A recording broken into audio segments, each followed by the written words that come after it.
Mon nom c'est Kipré Tagbo. Je suis le chargé des finances au niveau de la représentation. Donc il a beaucoup d'argent. Oui, donc je suis aussi le trésorier de la section d'ici. Donc tout ce qui concerne l'argent, ça monte, je ne sais pas pourquoi. Je ne sais pas pourquoi on me fait trop confiance. Mais avant que la cérémonie ne commence, je voudrais situer le cadre dans lequel la conférence se passe. Et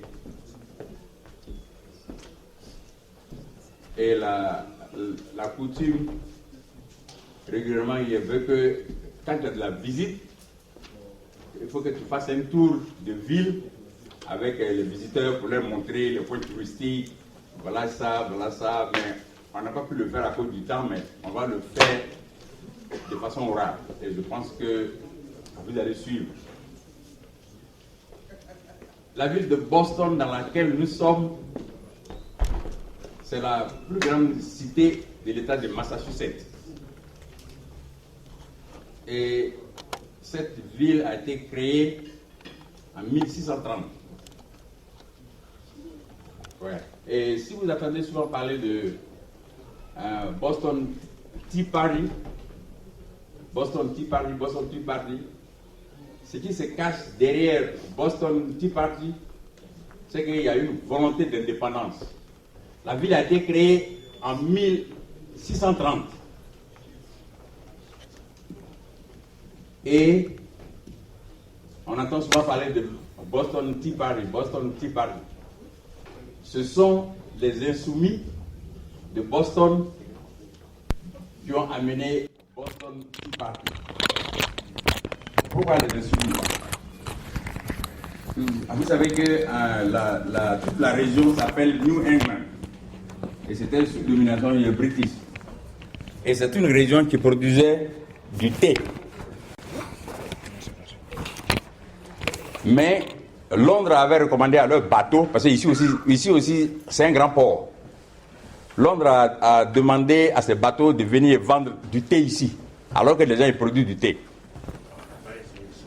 Donc les autochtones, ils se sont habillés en Apache, en Indien. Ils sont montés sur les 3 bateaux qui étaient arrivés à Boston. Ils ont versé tout le thé que ces bateaux-là transportaient dans l'eau. Les Anglais n'étaient pas contents, donc ça a créé un grand mécontentement. Ça a créé une guerre qui a abouti, qui a été le commencement de l'indépendance des États-Unis vis-à-vis des British. Je le dis parce que nous-mêmes, nous nous inscrivons, notre mouvement s'inscrit dans un canevas d'insoumission. L'insoumission, ce n'est pas l'indiscipline. L'insoumission, c'est un contrat de conscience que tu as avec toi-même. Ça là, c'est pas bon, je suis contre. C'est ça l'insoumission. Donc, et les gens qui ont commencé cette guerre-là, ils s'appelaient les patriotes. C'est pour ça que quand vous voyez le thème de la fête où on dit le patriote, ça n'a pas été anodin. Le terme rapidement, c'est patriotisme, souveraineté économique et politique. Voilà. Donc, il sera donc amené par le docteur Elekedi. Et maintenant, un peu plus loin, cette région New England là, c'est le poumon, et je dis ça à mes 3 conférenciers, c'est le poumon intellectuel des États-Unis. Ici, c'est le poumon intellectuel des États-Unis. Pourquoi? Quand vous remontez un peu plus loin du côté de Connecticut, vous avez Yale University, qui a donné Bill Clinton, Hillary Clinton et Lanny Davis. Pour ceux qui connaissent Lanny Davis, il avait été l'avocat de Gbagbo après la crise, mais ses camarades qui étaient les Clinton, ils lui ont dit de désister, donc il a désisté. Et c'est une université qui a été créée en 1701. Quand vous remontez un peu, à Cambridge, vous avez Harvard. Harvard qui a donné le vice-président Al Gore et le président Obama. Et quand vous restez à Cambridge, vous avez MIT, le Massachusetts Institute of Technology, qui a donné Kofi Annan et Benjamin Netanyahu, le premier ministre d'Israël. Et en bas de ça, il y a ce qu'on appelle UMass, qui est l'université de Massachusetts à Boston. Ça, c'est le côté intellectuel. Maintenant, sur le plan du football, vous connaissez tous Tom Brady, qui est le meilleur quarterback actuel du NFL, dont l'équipe s'appelle New England Patriots. Au départ, ça s'appelait Boston Patriots. Donc, à cause de la région, maintenant, ils ont nommé New England Patriots. Et un peu plus loin vers New Hampshire, vous avez la grande famille politique, les Kennedy. Les Kennedy. Donc, bon, il y en a qui disent qu'ils sont de Boston. Donc, ça, c'est une famille aussi qui est très politique, qui est à Boston. Mais, tout cela, les écoles, la famille politique, et tout cela, c'était quoi? C'était une vision et une mission. Et quand je reviens encore sur Kennedy, parce que c'est là qu'il va tourner toute la soirée. Et Kennedy a dit, don't ask what your country can do for you, but what you can do for your country. C'est ça qui nous réunit ce soir. What can we do for Ivory Coast? Et pour le parti aussi. Bonsoir les camarades. Il a dit bonsoir. Hein? Bonsoir. Monsieur le représentant FPI États-Unis, camarade Kwaku Secret, camarades du Front populaire ivoirien, chers compatriotes et chers patriotes, mesdames et messieurs les représentants des organisations de promotion de la démocratie, chers amis ivoiriens, amis de la Côte d'Ivoire et chers amis africains, permettez-moi, avant de commencer mon message de bienvenue, par vous remercier tous et toutes pour l'honneur et le privilège de m'adresser à vous, pour vous souhaiter très cordialement la bienvenue ici dans la région de Boston.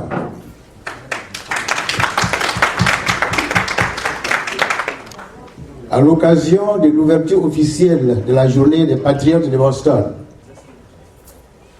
plusieurs semaines durant, la section du FPI Boston et les Patriotes d'Afrique Advance, mouvement panafricain, se sont attachés à concevoir méthodiquement les actions qui nous ont conduits à ce jour.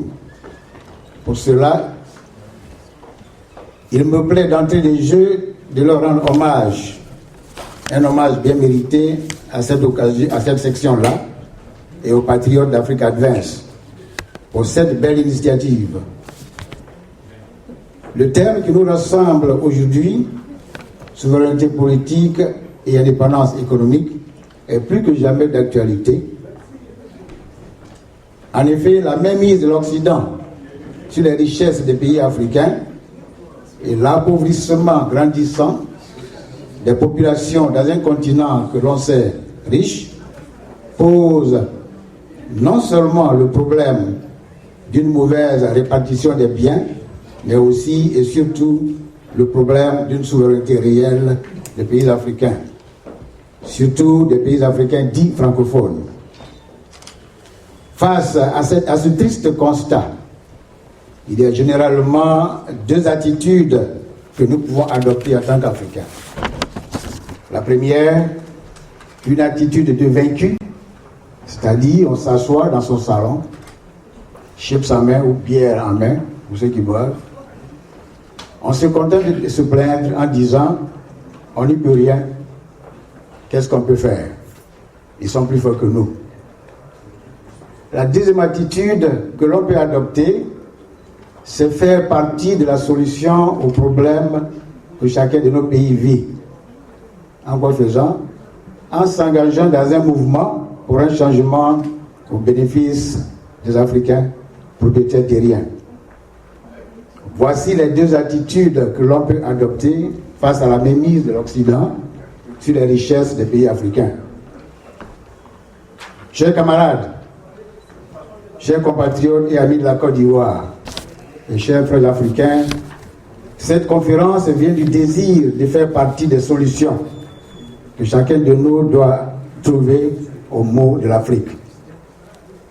Et puisque tout combat politique commence par une prise de conscience, la conférence d'aujourd'hui devrait nous conscientiser davantage, nous offrir des outils de réflexion qui nous permettront d'orienter nos efforts pour l'instauration d'une indépendance économique réelle et d'une démocratie vraie pour le bien-être des nations africaines. Nous avons le privilège d'accueillir d'éminents conférenciers et leaders d'opinion. Ils ne sont plus à présenter pour le travail d'éveil de conscience qu'ils font depuis un moment. Cette conférence donne l'occasion d'aborder les différents aspects des idéaux politiques auxquels l'Afrique en général et la Côte d'Ivoire en particulier aspire pour son indépendance réelle et le bien-être de sa population. Vous aurez l'opportunité d'interroger nos conférenciers qui se feront une joie de répondre à vos questions et préoccupations. Au cours de cette conférence aussi, nous rendrons un hommage vibrant à nos sœurs, à nos épouses, à nos mamans, qui, sous une forme ou une autre, sont engagées dans le combat pour la démocratie et qui sont toujours présentes dans une arène qu'on dit à tort réservée aux hommes. Une façon de leur dire que leurs efforts sont appréciés dans notre communauté ici à Boston.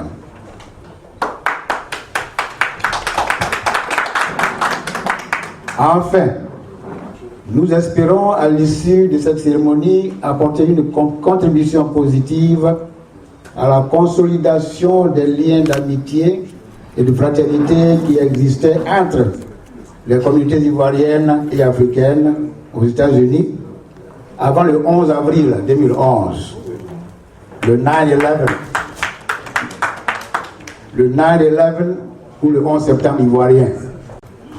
Pour ceux qui se rappellent le 11 septembre 2001 aux États-Unis.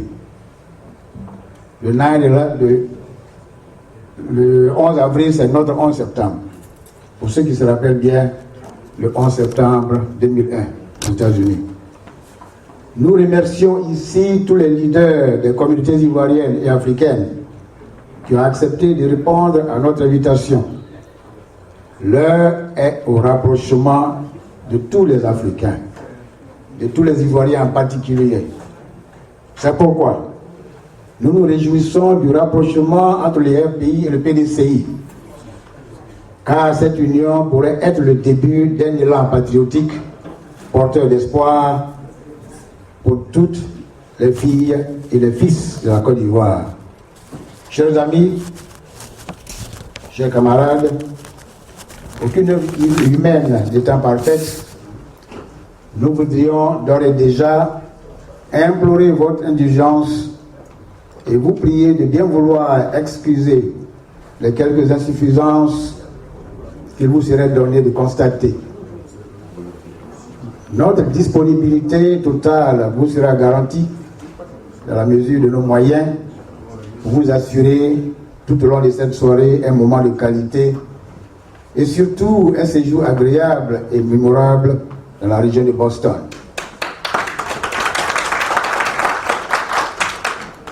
Sur ces mots que je voudrais vous souhaiter à tous et toutes des échanges fructueux dans la discipline pour le succès de notre journée à tous, la journée des patriotes. Bienvenue à tous et à toutes. Merci pour leur présence massive. Que Dieu bénisse, que Dieu vous bénisse et que Dieu bénisse la Côte d'Ivoire et l'Afrique tout entière. Je vous remercie.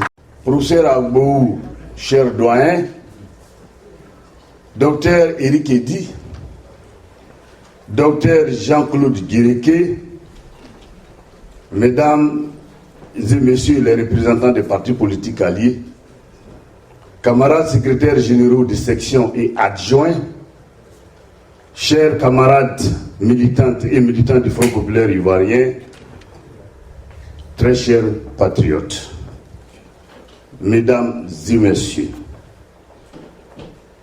j'ai l'honneur et surtout l'immense plaisir aujourd'hui de m'adresser à vous en tant que représentant du Front populaire ivoirien aux États-Unis d'Amérique.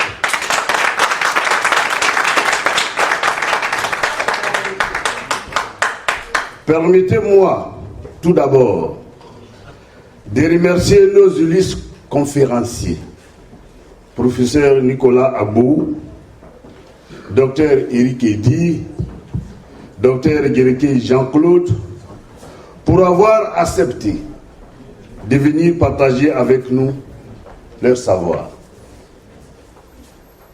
Je tiens également à saluer toutes ces femmes et ces hommes qui ont sacrifié de leur temps.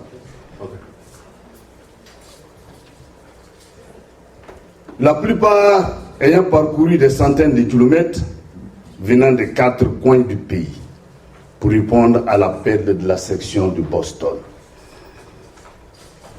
Je souhaite enfin féliciter chaleureusement nos camarades de la section de Boston qui ont permis que cette rencontre puisse se tenir dans les meilleures conditions. Camarades, merci pour l'initiative d'organiser cette journée conférence des patriotes, événement qui entend fédérer les militants, sympathisantes et sympathisants du Front populaire ivoirien autour de la mère patrie en pleurs. Il s'agit donc, à cette occasion, de nous mobiliser pour être au rendez-vous d'octobre 2020, date à laquelle, tous unis, nous arracherons notre pays des griffes de la dictature du rattrapage ethnique.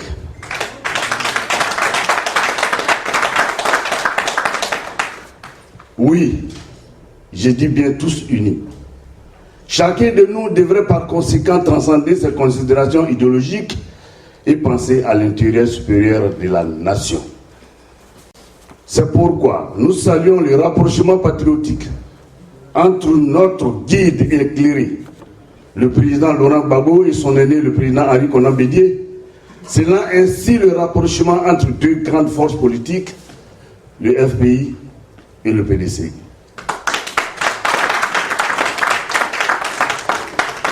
D'ailleurs, au moment où je vous parle, le PDCI tient à Yamoussoukro un grand meeting de mobilisation auquel participe le FPI du président Laurent Gbagbo, représenté par une délégation dirigée par le secrétaire général. La présente rencontre est autant plus importante qu'elle sera émaillée d'exposés sur des thèmes qui s'inscrivent dans la lutte pour l'indépendance totale de notre pays. Notamment, il y a 3 thèmes. Le premier thème, c'est patriotisme, souveraineté économique et politique, qui sera prononcé par le professeur Abou. Deuxième thème, patriotisme et souveraineté, panorama de 2 aspirations de 2002 à aujourd'hui, qui sera prononcé par le docteur Eric Edi.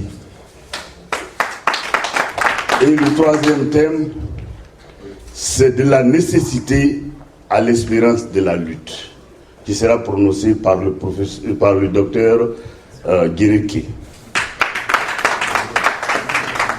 Ces exposés nous permettront de mieux comprendre certains enjeux et nous préparer efficacement pour les batailles futures. Mesdames et messieurs, chers camarades, fiers Ivoiriens, le pays nous appelle à son chevet. La tâche est immense et nécessite l'union des militants du FPI et une mobilisation de tous autour de nos leaders. C'est ensemble dans l'union, la discipline et le travail que nous pourrons assurer la victoire du parti aux échéances à venir. C'est pourquoi je ne saurais continuer mon propos sans réaffirmer notre soutien indéfectible au président Laurent Gbagbo, injustement retenu à Bruxelles. Soyez rassurés que nous ne ménagerons aucun effort pour mettre en œuvre les nouvelles orientations qu'il nous donnera dans le cadre de l'élection présidentielle d'octobre 2020. Pour l'heure, j'invite chacun de nous, ici présent, à tirer le meilleur profit de cette journée et à participer de façon active aux échéances qui suivront les exposés de nos éminents conférenciers. Sur ce, tout en souhaitant bon vent au Front populaire ivoirien, je déclare ouvert les travaux de la journée conférence des patriotes ivoiriens et africains Boston 2019. Vive le Front populaire ivoirien et illustre son solide chef, le président Laurent Gbagbo. Vive la militante et les militants des États-Unis d'Amérique. Vive notre cher pays, la Côte d'Ivoire. Je vous remercie. Merci camarades. Je voudrais que vous applaudissiez très très fort. Le FPI de Laurent Gbagbo vivra, vivra, vivra, vivra. Le FPI de Laurent Gbagbo ensemble vivra, vivra, vivra. Le FPI de Laurent Gbagbo vivra, vivra, vivra. Merci camarades. Merci. Je me nomme Blaiseri. Donc, je suis le camarade SG, secrétaire général du Front populaire ivoirien de Philadelphie. Je suis aussi le coordinateur de la plateforme des secrétaires généraux du Front populaire ivoirien des États-Unis d'Amérique. Je vous le dis parce que nous avons, depuis plus de 3 ans, nous avons décidé d'anticiper sur les moments cruciaux que le parti et le pays vont connaître en 2020.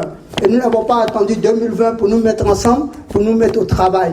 C'est ainsi que nous avons créé une sorte de network pour connecter toutes les sections qui se parlent mutuellement, qui se connaissent, qui se fréquentent, qui mettent ensemble des stratégies, comment faire mobiliser les sections et faire travailler le Front populaire ivoirien. Beaucoup de nos camarades se sont sentis endormis lorsque nous avons perdu injustement le pouvoir en 2010. Et nous n'avons pas voulu les laisser endormis et finalement rester dans le sommeil. C'est ainsi que nous avons décidé d'éveiller nos consciences, éveiller les consciences des camarades depuis plus de 3 ans. Et nous ne faisons que commencer. Et vous qui êtes là, nous avons besoin de vous pour vous ajouter au travail du Front populaire ivoirien que la plateforme des secrétaires généraux des sections ont commencé à bâtir ici aux États-Unis. Alors, pour y arriver, j'aimerais vous présenter les camarades secrétaires généraux du Front populaire ivoirien qui ont, durant les vents et marées, ont toujours répondu présent à l'appel du parti. Alors, à tout seigneur, tout honneur, nous allons commencer avec de l'autre côté des États-Unis. De l'autre côté des États-Unis, c'est le West Coast.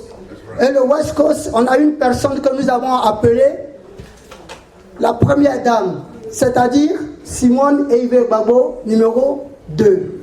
Et c'est la camarade Yvonne Oulaye. J'aimerais que vous applaudissez. On applaudit très très fort nos Amazones du FPI, la camarade Oulaye. Voilà. Et elle a été accompagnée par M. Seri. M. Seri qui est aussi membre de la section. C'est le Jules qu'on va inviter ici aussi. Monsieur Seri. Ah, son époux, ok. Voilà. Mais le militant Seri de Los Angeles. Voilà, on les applaudit. Voilà, donc c'est le couple. Merci. Ils ont toujours effectué les déplacements, même pendant les marches à New York. Wow. Ils ont toujours pris les billets d'avion pour venir marcher avec nous à l'ONU. Donc j'aimerais que vous les applaudissiez encore une fois pour les efforts, pour les patriotisme, pour leur combat pour Laurent Gbagbo. Merci camarades, merci le couple. Voilà. Et après Los Angeles, nous allons aussi aller de l'autre côté, au nord des États-Unis, l'État de Washington State. Et nous avons un vaillant dynamique militant section qui est dirigé par le camarade Inzi Kwame. Nzi Kwame. On l'a applaudi, j'ai beaucoup entendu ce nom, mais je ne l'ai pas vu. C'est un plaisir de voir un frère Nzi Kwame. Voilà. Et je vais vous faire une confidence, chers camarades. Le camarade Inzi Kwame, la section de Siaro, en l'espace de 15 mois, a contribué à la hauteur de plus de $2500 à toutes les activités du Front populaire ivoirien aux États-Unis. Machallah. Merci camarades, merci pour le travail. Merci infiniment. Et de l'autre côté, nous allons, parce que j'aime faire le tour du cercle. Voilà. Bon, nous venons ici là. Ici c'est où? Boston. La section mythique de Boston. Personne ne pourra nous l'arracher. Yes, sir. Applaudissez pour la section de Boston, s'il vous plaît. Le camarade Madi et le camarade Esaïe. Béré, On va sonner encore une fois. avancez, s'il vous plaît. Merci pour le travail. Merci. Merci, le Front populaire ivoirien pour leur travail. Merci pour le travail. Merci les camarades Bailly aussi. Merci les Boston. Merci les camarades. Boston qu'on n'a pas dû arracher. Merci. Camarade Bailly. Merci. Comment? Merci. Merci pour le travail. Merci pour tout ce que vous faites pour le parti de Laurent Gbagbo. Merci. Applaudissez-les encore. Merci Boston. Merci Angénor. Merci. Ok, merci. Oh, Michel est là. Il fait partie de... Ouais, Michel, bon. Ok, merci Michel. Merci. Et il y a le camarade Daï aussi. Je connais Daï, je connais aussi Abalé, Emma, et le camarade... comment ça... son nom de famille qui est Madame... Angie, voilà. Merci. On applaudit. Merci Angie. L'Amazon, Angie. Boston, merci beaucoup pour tout ce que vous faites pour Boston. Merci. Donc après Boston, nous descendons. Alors nous avons la section de New York, New Jersey. Et pour des questions de famille, le secrétaire général adjoint et le coordinateur que j'ai nommé le camarade Gobei, Gado, se sont absentés. Mais nous avons le grand doyen Origou, Jean-Pierre. Il est venu avec une grande délégation, Jean-Pierre Origou. Washington, New York. Voilà. On les applaudit. Venez. Je vois André Baba. J'aimerais que vous l'applaudissez, camarade. Ils vont avancer, on va les reconnaître. Avancez pour le travail. La camarade de New York. Merci. Le socle du FPI. Voilà de Washington, New York. Applaudissez-le. Ça, c'est pas nous arracher notre New York. Merci Boston, notre New York, avec la camarade, la dynamique André Baba. Merci la camarade André, merci pour tout. Merci pour les dons. Merci pour tout ce que vous faites pour le Front populaire ivoirien. Merci. La Côte d'Ivoire vous le reconnaîtra. Merci beaucoup. Applaudissez-les encore. Bien, donc nous avons le camarade Akassaraté qui s'est absenté pour des questions de famille, que j'aimerais que vous applaudissiez au passage. Marius Kassaraté. Bien. Et après New York, nous descendons pour Philadelphie. Oui, Blaisiri est là, mais derrière Blaisiri, il y a des grands hommes. Il y a des grands hommes et j'aimerais commencer par le doyen, l'aide fondateur de la section de Philadelphie, le camarade Youayou Charles. Mon papa à moi, mon père à moi, pasteur Youayou.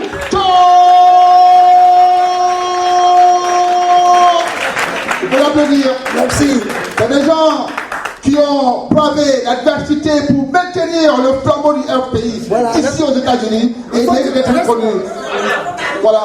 Et je pense que si vous voyez, on dit jamais 203, malheureusement, le Seigneur l'a envoyé, le Seigneur l'a donné, le Seigneur l'a repris.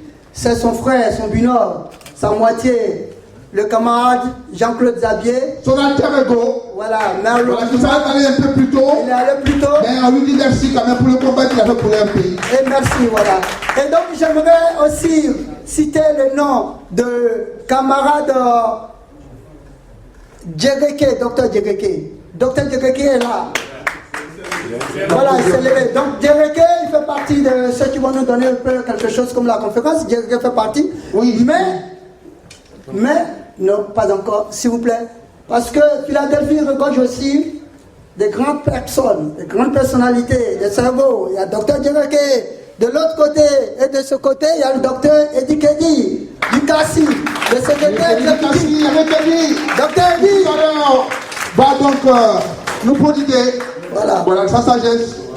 Donc je n'ai pas oublié quelqu'un de Fila, hein. C'est sûr. Voilà. Non, toi tu étais, tu ne l'es plus. Voilà. Maintenant, nous avons une ville sœur qui est aussi la capitale politique des États-Unis, qui est Washington DC. Voilà. Washington DC. Maryland et puis aussi on parle de Virginie. C'est ça. Voilà. Donc nous allons citer le nom d'un grand monsieur qui aujourd'hui, grâce à lui, la section de Washington est devenue comme le champignon qui a ouvert toute sa beauté. Camarade Serge Wandi, le doyen.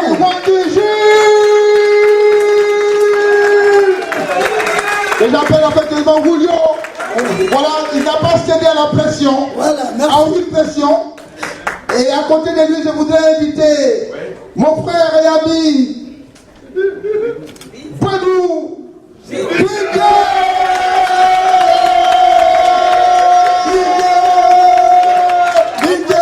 Voilà. Il est teigneux comme garçon. Il n'a pas cédé à l'adversité. Il a dit le FPI sera maintenu au niveau de Washington DC. Et nous sommes les murailles. Je voulais dire, nous sommes les murs qui maintenons ces FPI au niveau de Washington DC. Bigué. Merci, Bigué. Merci. Il est là, il tient. Je l'appelle toujours la force. Tranquille. Le feu. Le feu. Voilà, nous avons le roux, venez, nous avons le roux, Mominé. Mon grand frère. Voilà. Voilà. C'est là qui font ma force. Alors, le doyen Dupré. Le doyen Dupré. Voilà.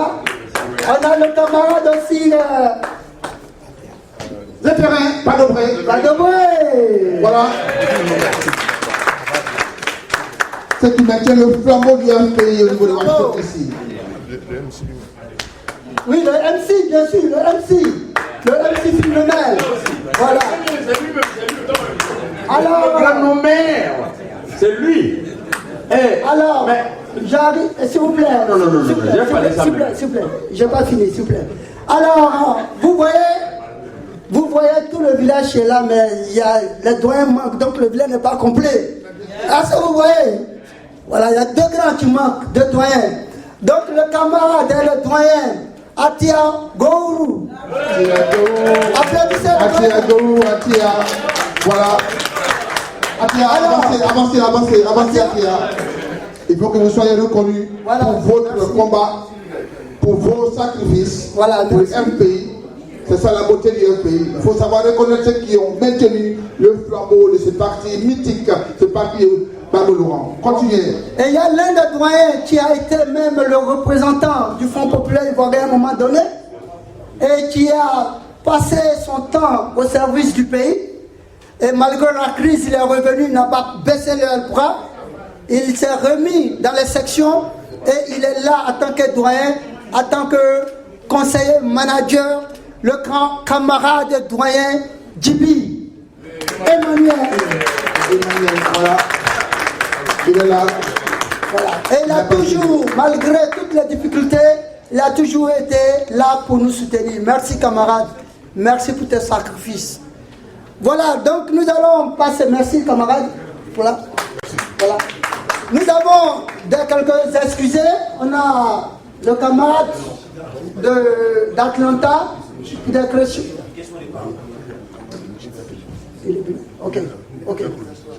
Ok. Donc le camarade, voilà, donc Atlanta est excusé, on va aller vite. Mais en allant vite, souvent on oublie ce qui est important. Et vous connaissez Michigan. Michigan, c'est la ville de l'automobile aux États-Unis et dans le monde. Et nous avons une section dynamique, une section phare qui est dirigée par le camarade Jean-Claude Kouao. Est-ce qu'il est là? Jean-Claude Kouao, est-ce qu'il est là? Jean-Claude Kwao. Il va se lever. Éloi Ta, le secrétaire général. Éloi Ta, le secrétaire général, s'il vous plaît. Jean-Claude Kwao, voilà, Éloi. Merci. Michigan, on applaudit Michigan encore une fois. Ils ont conduit plusieurs heures pour être là. Pour un affaire Cécile. Cécile. Voilà. Accompagné les Ramadan Cécile. Voilà. Bien habillé. Merci beaucoup pour les FPI, pour le sacrifice. Pour la petite histoire, il faut dire que le secrétaire général, Éloi Ta, elle est tout nouveau secrétaire général élu, installé du Front populaire ivoirien de Michigan. On applaudit pour ça. Et nous irons là-bas. Félicitations à toi. Nous irons là-bas, nous vous invitons pour aller célébrer le camarade Éloi avec les camarades J.C. Kwao. Merci encore une fois pour le sacrifice. On viendra. Merci. Merci camarades, merci encore une fois pour le Front populaire ivoirien, comme je le disais tantôt. Nous sommes dans un combat pour la Côte d'Ivoire, pour la souveraineté pour la Côte d'Ivoire, mais surtout pour porter à bien les idéaux que les pères fondateurs du Front populaire ivoirien ont bien voulu mettre à notre disposition. Ils nous ont laissé une seule chose.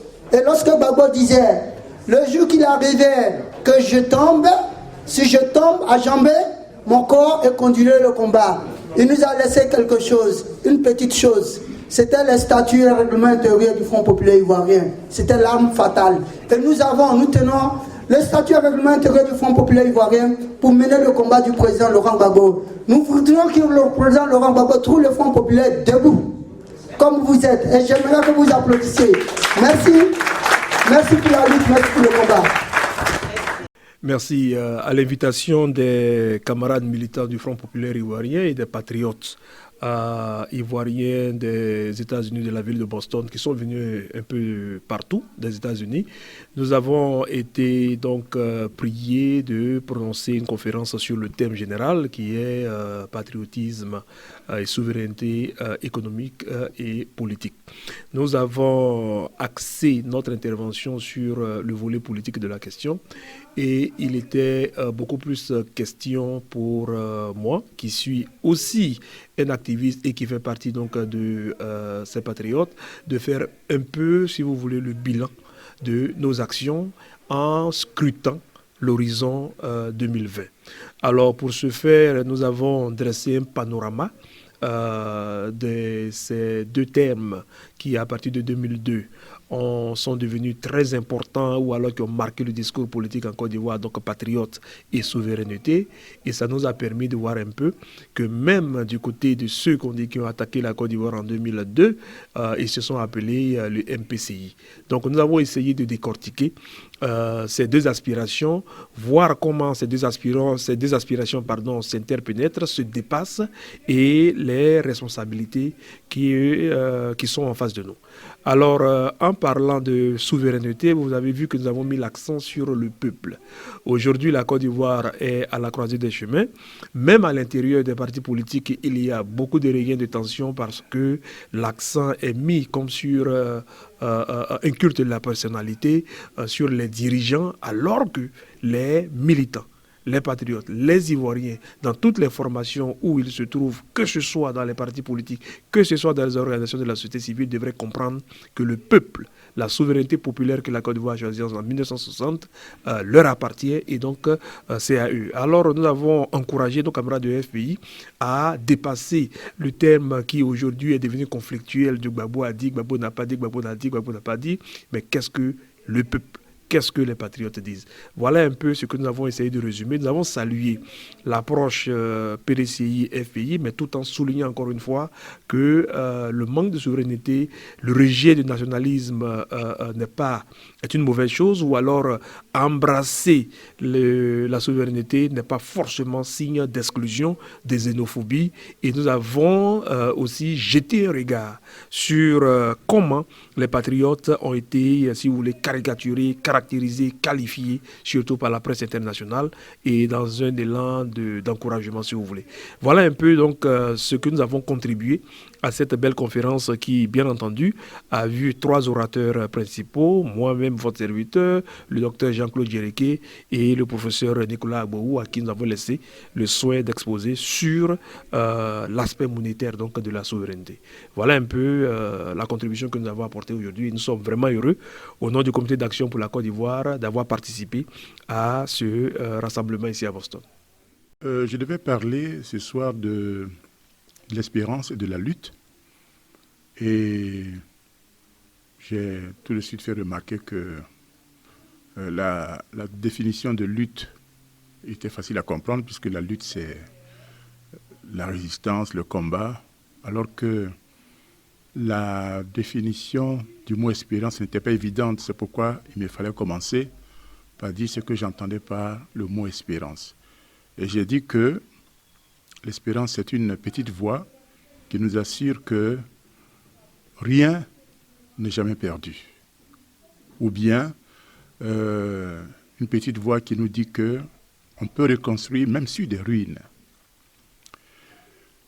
Alors, cette définition, elle est importante parce que aujourd'hui, beaucoup d'Ivoiriens se disent que ce combat pour la souveraineté, pour la liberté de notre pays, c'est une chimère, c'est une illusion, parce qu'ils pensent que la France est trop forte, que nous ne pouvons rien faire, etc., etc. Et moi, je fais partie des gens qui espèrent, contre toute espérance, qui pensent que rien n'est perdu, même si nous avons subi des revers, des échecs, parce qu'il faut le dire, il s'agit de cela. Hein, d'abord en 2002, ensuite en 2010, et puis pour le FPI, la déportation du président Gbagbo, l'exil de beaucoup de ses partisans, l'emprisonnement de certains partisans de Laurent Gbagbo. Donc tout cela peut nous faire croire que ce combat pour la liberté, pour la souveraineté de la Côte d'Ivoire est un combat perdu. Et moi je dis non. J'invite les Ivoiriens et les militants du FPI en particulier à garder espoir pour la Côte d'Ivoire, à croire que rien n'est complètement perdu, que nous pouvons rebâtir même sur des ruines, pour reprendre l'expression de Martin Gray. Alors, ensuite, j'ai essayé de faire voir que chacun de nous aspire au bonheur. Et le bonheur, en m'appuyant sur le philosophe Kant, j'ai montré que ce n'était pas des choses inaccessibles. Parce que quand on parle de bonheur, surtout pour les chrétiens, on pense tout de suite au royaume, le bonheur après ce monde.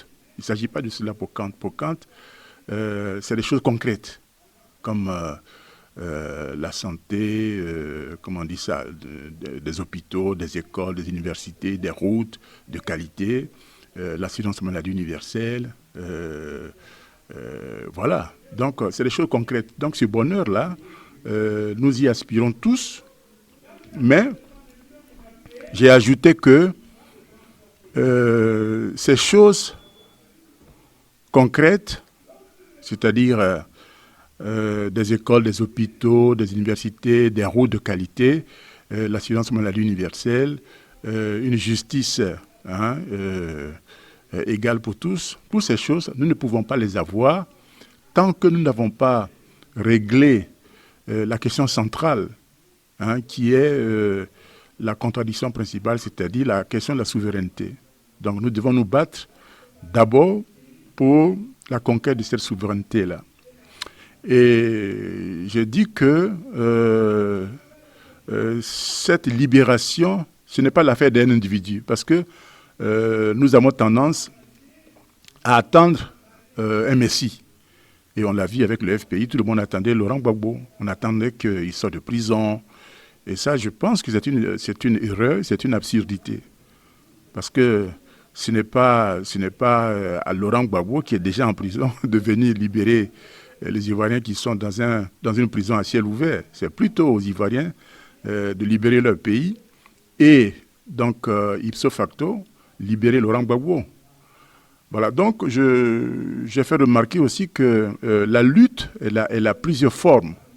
On peut lutter de diverses manières, on peut lutter en écrivant, on peut lutter en marchant, comme l'ont fait nos frères et sœurs de Paris, on peut lutter en essayant de rencontrer les gens qui ont de l'influence. Et ici, vraiment, j'ai interpellé les frères, les sœurs qui sont aux États-Unis. Je pense qu'il y a quelque chose à faire auprès des sénateurs, des congressmen, de l'administration Trump. Il y a quelque chose à faire. Parce que, voilà, c'est ensemble que nous devons libérer le pays. Et puis, j'ai aussi parlé, je me suis adressé à nos frères qui sont au pays. Parce que quand on leur parle de boycotter les produits français, de descendre dans la rue, ils ont tendance à dire que oui, venez d'abord et prenez la tête de la marche. Je crois que ce n'est pas comme ça qu'il faut voir les choses. Parce que au Burkina, par exemple, en 2014, les Burkinabés de Ouaga n'ont pas attendu que leurs frères de la diaspora viennent. Les gens sur place ont lutté, ils ont mené le combat jusqu'à la chute de Blaise Compaoré. Voilà, donc voilà un peu ce dont j'ai essayé de parler. Donc il faut espérer pour la Côte d'Ivoire, il faut garder espoir pour la Côte d'Ivoire. Rien n'est perdu. Nous pouvons encore libérer notre pays, nous pouvons le reconstruire, mais cela passe par la lutte. Et chacun donc doit jouer sa partition, ceux qui sont au pays, mais également ceux qui sont à l'extérieur. Donc chacun doit jouer sa partition selon ses compétences, selon ses capacités. Voilà, donc c'est ensemble et non en comptant sur un messie libérateur. Et là, je voudrais, pour terminer, justement reprendre ce que disait Che Guevara. Il n'y a pas de libérateur. Seul le peuple se libère. Le peuple se libère lui-même.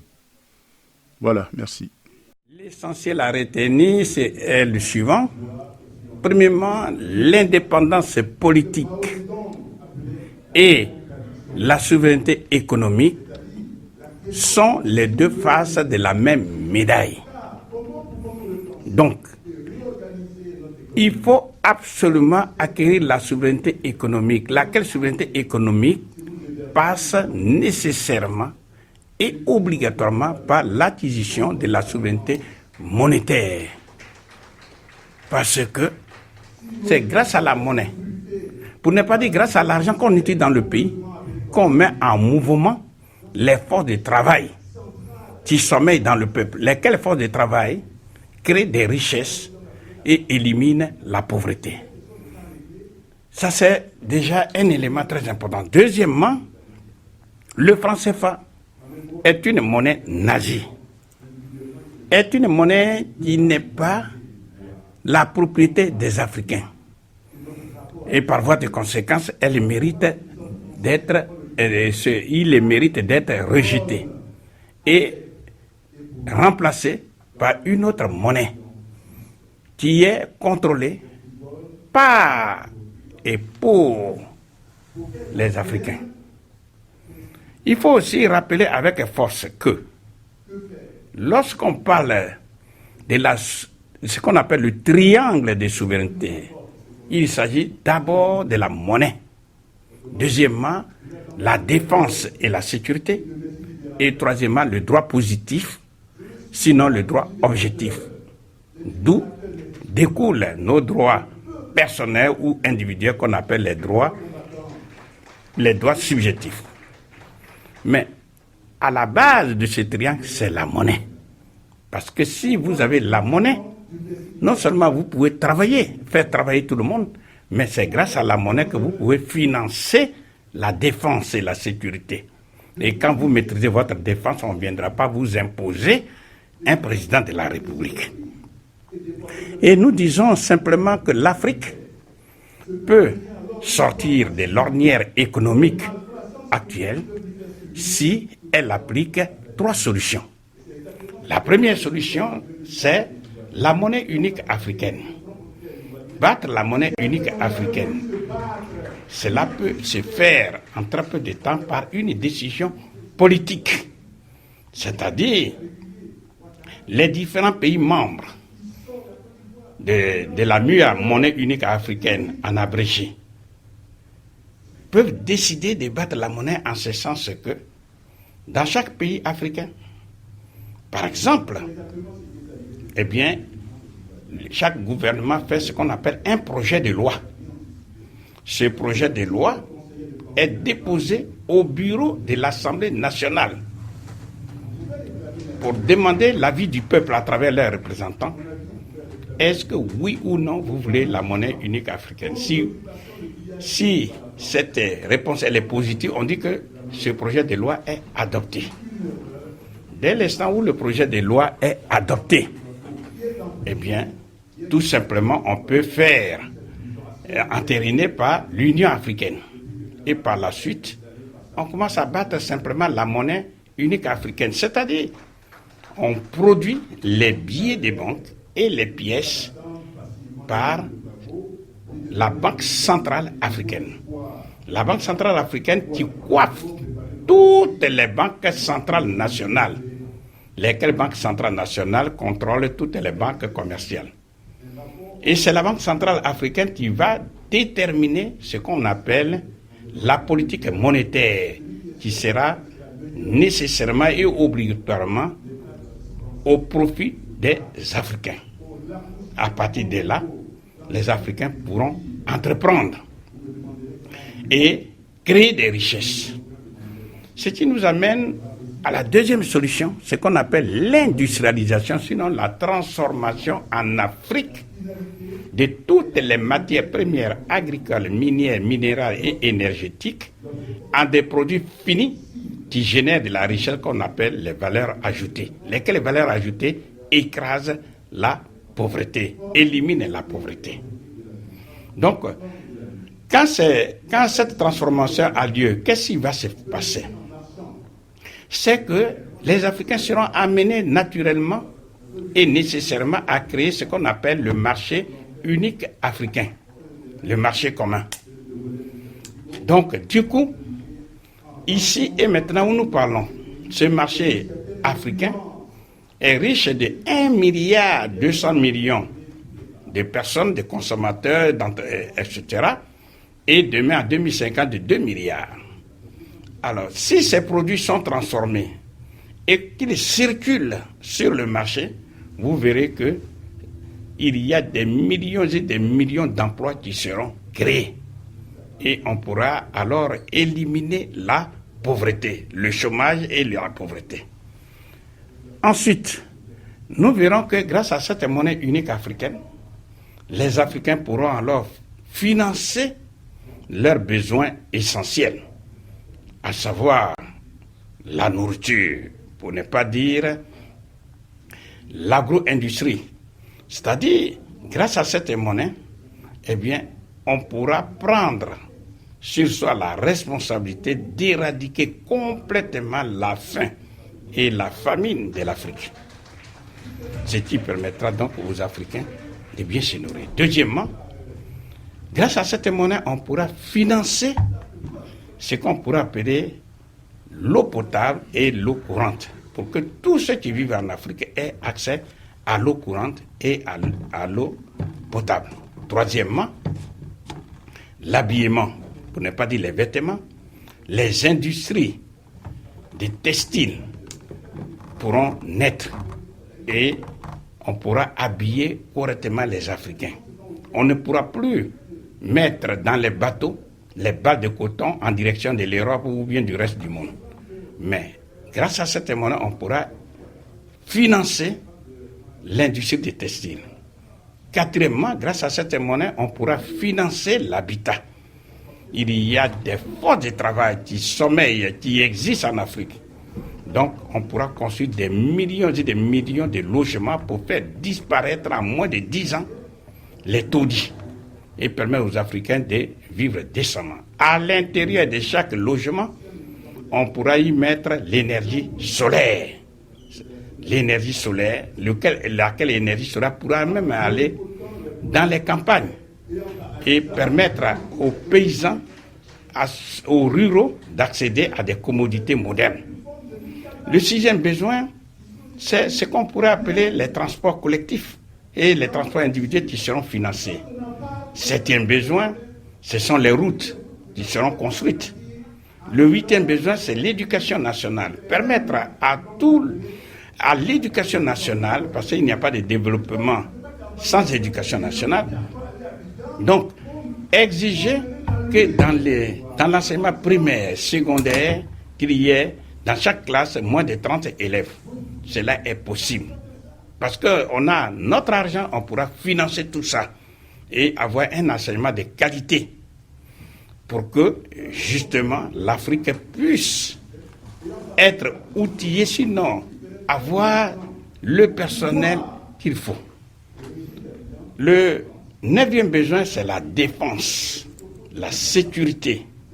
On pourra financer la défense et la sécurité à l'échelle nationale d'une part, mais surtout à l'échelle continentale. On aura une armée fédérale. Donc le 10e besoin, c'est la santé. Permettre à tout le monde d'accéder à la santé. La santé regroupe les éléments suivants.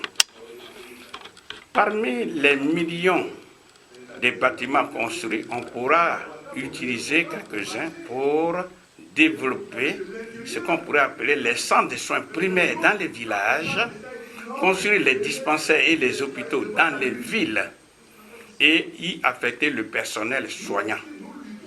Mais mieux, la santé intègre ce qu'on pourrait appeler la sécurité sociale.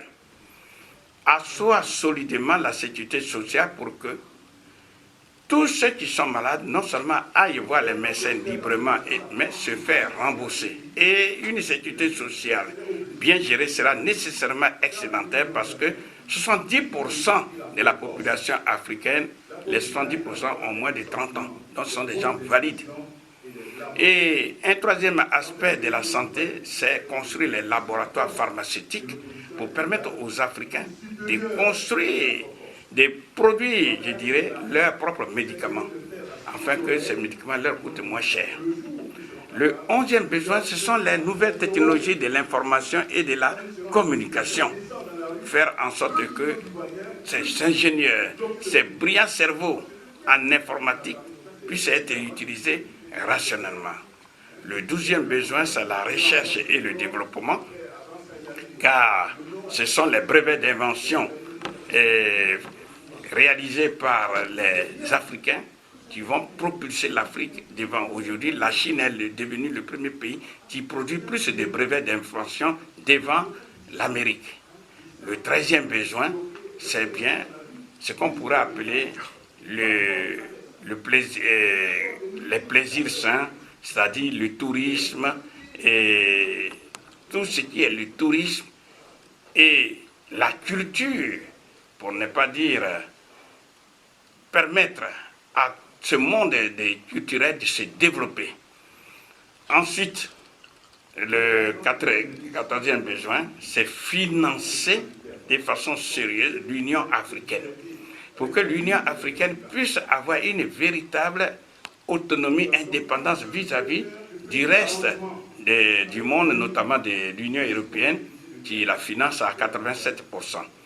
Donc, grâce à cette monnaie unique africaine, l'Union africaine pourrait être financée. Maintenant, il y a un élément très important, parce que les Africains ont leur propre argent, ils pourront alors, face aux défis, créer ce que nous appelons l'État fédéral africain. Et pour créer l'État fédéral africain, il suffit encore des décisions politiques. C'est-à-dire, autour de ces 54 pays africains, on met simplement une ceinture juridique et l'État fédéral africain est créé. Et à l'intérieur de ces 54 États fédérés, évidemment, chaque pays aura à sa tête un président, mais on va l'appeler le président national, et le président fédéral sera le président fédéral. Maintenant, cette entité juridique qui vient de naître, grâce à une volonté politique, on pourra lui affecter certains pouvoirs. On aura le gouvernement fédéral africain, qui aura bien sûr certains ministères, comme par exemple le ministère de la Défense, pour que celui qui touche à un de ces pays africains, il puisse avoir affaire à tous les 54 pays africains.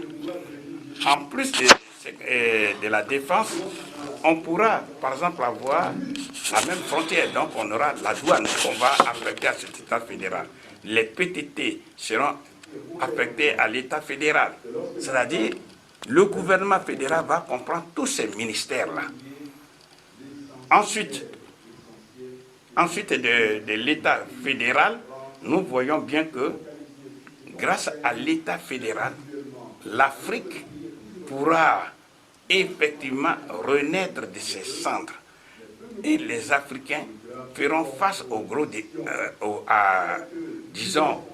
aux défis qui leur sont lancés. Parce qu'aujourd'hui, l'unité des Africains s'impose parce que non seulement sur le plan historique, les Africains ont été émiettés à la conférence de Berlin de 1885, mais aujourd'hui, des gros ensembles se forment. Si nous prenons des exemples, il y a 50 États américains qui sont unis et qui constituent les États-Unis d'Amérique. Mais ces 54 États sont unis au Canada, au Mexique, et donc on a le Canada, le Mexique et les États-Unis qui forment à eux seuls l'ALENA, accord de libre-échange nord-américain. En dessous, il y a le Mercosur qui regroupe tous les États de l'Amérique au sud des États-Unis. Maintenant, quand on vient au niveau de l'Union européenne, on a l'Union européenne et ceux-là, ce sont les partenaires directs de l'Afrique. Ils forment un grand bloc. Quand on va en Australie, l'Australie est à la fois un État et un continent. Ensuite, nous allons en Asie. On a la Grande Chine qui s'unit à l'ASEAN. ASEAN, Association des États de l'Asie du Sud-Est, qui regroupe 10 pays. Eh bien, leur zone de libre-échange constitue la plus grande zone de libre-échange.